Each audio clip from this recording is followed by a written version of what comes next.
Hello and welcome. Today I'm joined by Cocow, one of the 16 Arctic Gaming Experience contenders. Hi, how are you? Hi, I'm good and you? I'm doing great. First of all, congratulations on Thank you, man. qualifying. But Thanks. with what expectations did you go into those qualifiers? I expected to qualify since I trained offline together with Bings and Snow. We figured out that we were all good on the maps. Mhm. So I really hope to be in the ninth to qualify, and I did. So I'm really happy. Now the real tournament begins, and let's see what I can do. Yeah, when I was watching the qualifiers, it looked like you had Mhm. no problem really to get into the Yeah, finals of those. But there, it kind of had like those three phases of the yeah. finals.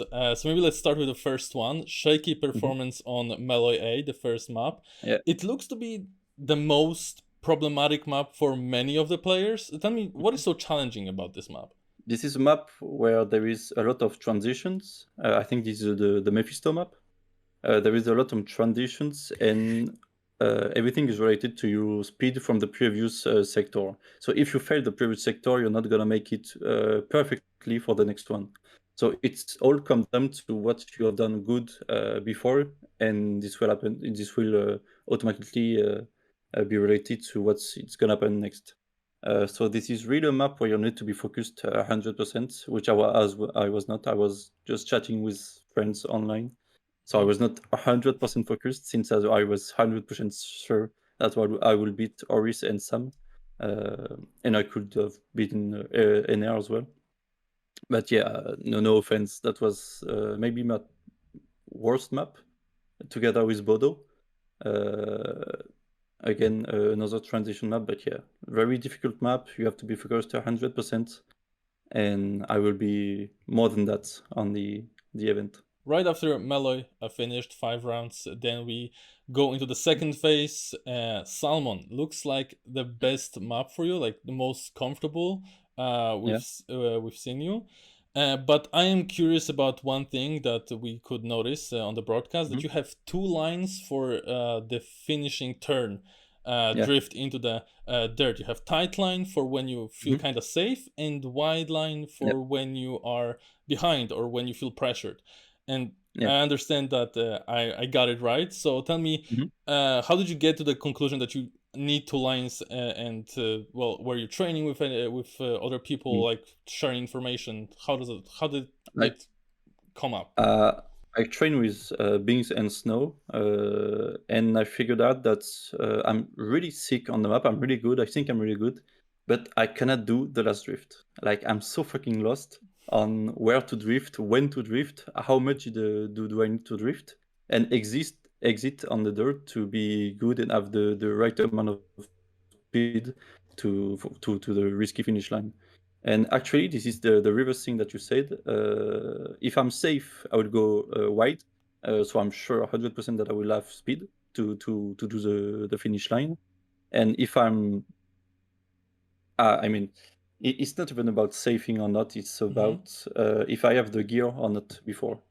If Mm-hmm. I don't have the gear, I will go inside. If I have the gear way before the turn, I will go outside So excuse me, to be sure. because I think I got it actually backwards. I thought that when you feel safe, you go tight, Mhm. and when you go and you when you feel pressured At behind, you go the wide. opposite. The opposite. Okay, Yeah, so yeah. I misunderstood it actually. So okay. That's something that's not gonna happen at the event. I think I will train the inside line Mm-hmm. 100% because on my PB, I think I got a point six low in six low. I'm losing all my time in the end compared to Bings, which have a sick time. I will not show it, but yeah, he has a sick time and everything. I lost everything at the end, so I Mm-hmm. need really to work on that end. And I think the faster way is to go inside every round. That was a great map for you. I think you've got the Yeah. most points there in your finals. Mhm. Um, but then we've got the phase three. Let's call Mhm. it, of the finals. It got a little shaky again. Bodo and Nordland put you in a danger zone, kind of, where Enner already managed to finish, and Sam got into a sniping distance of you. It got to a double finalist situation. You in the end won, but what happened there? You had big lead with Enner, but then it kind of just all of a sudden disappeared with a series of mistakes? What happened? Nordland is, in my opinion, my best map, and the easiest one, I would say.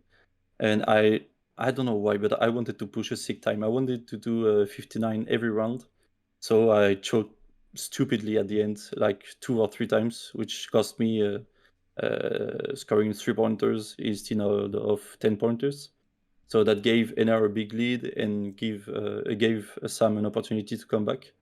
But yeah, I mean, Nordland will be my best map, I think. I just have to be focused again, 100%, not chatting with each other. But yeah, Bodo, I'm bad on this map. I'm really bad. And when I saw this map on fourth positions in the map list, I knew I would have some trouble to finish the map on Bodo. But again, Arctic is a good map for me, and I felt confident, and I never lose a double finalist situation. So I was confident. Hmm. Well, actually, you'd probably get that spot into the main event even if Sam would have gotten that win, Yep. because, well, he had an opportunity to fight for his spot in the last chance. He Yeah, forfeited that apparently. chance, so he probably wasn't going to go for the main event either Yeah. way. But that's kind of something that I don't really understand, because some players, well, like Sam, Evon, and Danik B, seem to go into the qualifiers knowing that they won't be able probably to go to the main event. What do you think Mhm. about that? Is it something normal or shouldn't be a thing? I think this is normal since this will be a really high level experience for even players like Sam, which he's kind of new to the scene, and every experience is good to take. Mhm. And I think Meloy qualifiers were a really nice match to get experience on. But yeah, at the end, if you cannot go to the main event, uh, if I was Sam, I would have thrown away my finalist stages.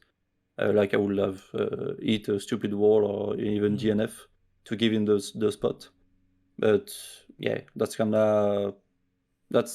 seems not fair for, I would say, players that try to qualify but get denied by Sam Yeah. or Evon or Danik B.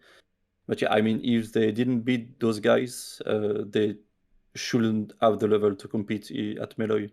They did 16. Well, these are not the 16 best player of the world, but I would say there is a top 8 with sure of being a part of the Mhm. 16s, and the rest is kind of in the top 30 of the best player in Trackmania. So Yeah. they are allowed to compete. That's actually good to see them, like Deska, etc. I never saw Deska, Razi on LAN, so that would be really good to meet them and yeah, Mhm. play against them. Yeah, I understand. Only interaction we've had between us before the interview was when I said that there will be no Yeah. French players in the playoffs of World Cup, and you didn't really seem pleased with that prediction. But hey, now Meloy is kind of full with French players. Not only you, but also Snow, Binks, Energized, and the Ener have qualified. And also we've got, of course, Bren, who got invited prior to the qualifiers. And some Yep. of you actually were on a French Trackmania vacation together. Do you guys do that Yeah. often? This actually is the first time we go to vacation together. This is friends I joined, I think, during the COVID period, Hmm. and these guys are really friendly, really good at the game as well. So it's really lovely to be friends with these guys and to compete at Trackmania. And we actually share other moments like casual drinking moment at Paris or play League of Legends, like to go out of Trackmania but still be friends. Hmm. Having a really good relationship. Yeah, going on vacation was one of our goal this year to end up with the COVID situation, and we had a really sick villa actually. This vacation took place about like a week before the qualifier Yep. started, and I think it took about a week. That's what I got from the dates on Yeah, Twitter. yeah. It took Uh, 5 days. it took 5 days. Okay. Yep. But as we can see, it didn't really matter for most of you. But do you think Mm. that made it harder for you guys to qualify? A week without practice No. is something that doesn't really sound good for your chances. But hey, maybe you have a different approach to that. Yeah, yeah. I mean, if we were talking about World Championship, yeah, it would have been really, really rough for us to qualify or to expect doing a good result. But when we saw when the maps were out, we really no-lifed them on a private server, private campaign. We did actually really seek time really fast. So we were really confident going to vacation. That's our kind of maps, really technical, mixed, no identities to fuck the map. So we're really confident, really proud of our times. Actually, we before going on vacation, we had like all the WRs. When we came back, when we followed Miquatro's time, Twins times, and Desca's one. But yeah, we were Mm-hmm. being fast on this map is a thing. Being consistent is another thing. So when we came back from vacation, we trained our PBs as first. We need to push as fast as possible our times. But 2 or 3 days before the event, we trained in round mode together with Snow, Sam, and Binks. So we were ready. We were confident, even with a 5-day breaks. That gives you some fresh air and motivation to come back and play at the highest level. So, how do you feel about going to the LAN with those guys now? Is it another trip with the boys or a little more serious Yeah, this yeah, yeah. time? Well, it's a trip with the boys. We are really gonna chill there, but we are still aiming for a really high positioning. I feel like I can reach top 8. Top Mm-hmm. 8 will be my limit with the 7 invited players. There is some guy I can beat, some guy I cannot beat at all, like Pac or Carl Jr. There is no chance I can beat them. But yeah, I will be really proud with actually a top 10 at first. But if I can reach a top 8, it will be really satisfying for me. Mm-hmm. Thank you for the interview. Do you have any short message for the fans or the viewers? Yeah, for the fans, yeah, keep following me on Twitter, guys. Great photos coming for the events. And yeah, big up to the tot. They will recognize them. And yeah, ciao. And to all the viewers, you can find all the links to Cocow's socials in the description. Thank you very much for watching, and if you enjoyed, I invite you to leave a like Thank and you. subscribe for more interviews in the future. Thank you very much.